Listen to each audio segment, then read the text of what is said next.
Hello everyone. So this is our last experiment related with the AC machine. The title of experiment is to start the three-phase synchronous motor and run it in forward and reverse direction. That means we are going to start our three-phase synchronous motor and we are going to run it is in either in forward as well as in the reverse directions. Okay. So as we know that synchronous motor is not inherently self-starting motor. It is widely used for power factor improvement in industries as a synchronous condenser. It is having the unique features of running only at synchronous speed or not at all. That means the synchronous motor as well as has a feature of it runs only on the synchronous speed. Okay. It is important to learn its method of starting and reversal of direction of rotation. Okay. So as we covered this part in the theory, so just we are directly going for the circuit diagram. So this is nothing but a circuit diagram of induction motor.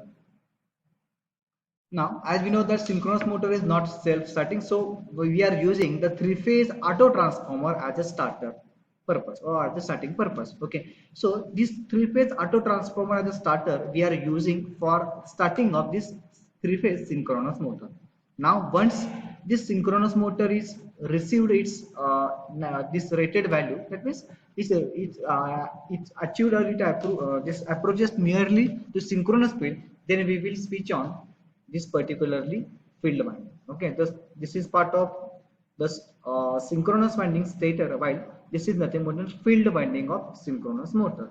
So as we know that we are going to apply the DC's input for the field circuit so that the field winding creates the fluxes. Okay, so this three-phase auto transformer we are used as a starter for starting purpose of synchronous motor, and once the motor will receive or motor will approaches near to the synchronous speed or motor speed will approach near to the synchronous speed, then and then only we are going to switch, we are going to start the excitation. That means the switch of excitation we are switching on, and after that we will supply the excitation which is of DC supply. Okay, so we will see about the procedure, this particular observation table of this experiment.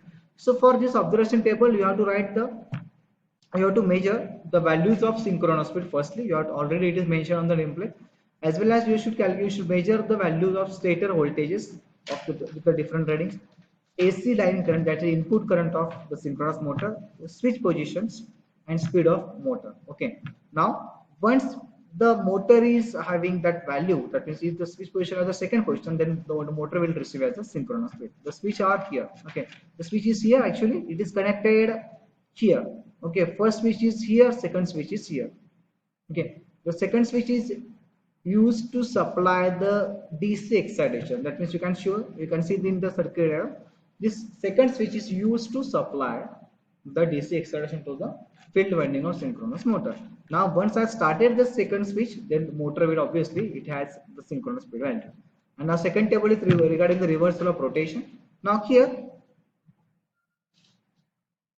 if I mention the R, Y and B sequence, then you should measure the direction of rotation of shaft from shaft side, as well as if I change the if I change the phase sequence of induction this synchronous motor, we can change its directions. Okay, so let's see in the practical sessions of detailing out this experiment. Hello everyone. So this is our next practical related with the synchronous motor. So we are going to control the synchronous motor. So we are going to check the speed of rotation of the synchronous motor. So we have the synchronous motor which is coupled to DC shunt generator. So as you know that we are going to start our synchronous motor with the help of this D-volt starter, because as we know that the synchronous motor is not a self-starting. It is not. It's a self-starting motor, but it normally switched on with the same as that of an induction motor. जसं म्हणजेच काय तर जसं आपण induction motor जसं start करतोय, okay, तसंच आपण काय करतोय सिंक्रोनस मोटर सुद्धा आपण स्टार्ट करतोय. Okay, so the starting method of synchronous motor is exactly equal to the synchronous motor. So this synchronous motor is equal to the induction motor. So I have the ICDP, that means this particular triple pole circuits, this D-volt starter, their output of D-volt starter are connected to the three stator terminal of synchronous motor.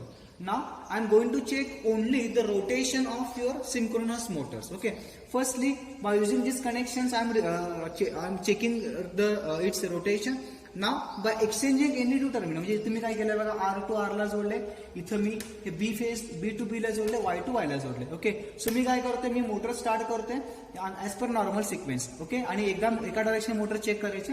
After that I am exchanging any two, म्हणजे काय करा, मी वायचं मी इथं B ला जोडणार आहे आणि बीचं मी वाय ला जोडणार, any two exchange करायचं आणि आपल्याला रिव्हर्सला रोटेशन चेक करायचं. Now this is, I have started the induction motor. Now we can see that now the direction of rotation is nothing but a clockwise directions. Okay, so this is nothing but clockwise direction. Now in the next session we will exchange our terminal. Now we will check the speed of direction of rotation. Now I want to check the direction of rotation of induction motor. So normally what happens when the sequence are correct, then R to R, Y to Y, B to B, now the direction of rotation likewise. Okay, that means it rotate as a clockwise direction. Now I have exchanged the terminals of the directions. Now it will rotate in this direction. I call it the anti-clockwise direction. Okay, now I will start the machine. Now you can see that the direction of rotation, it is in this anti-clockwise direction. Previously it was clockwise, but now it was anti-clockwise. Okay, so that's it from this practical sessions.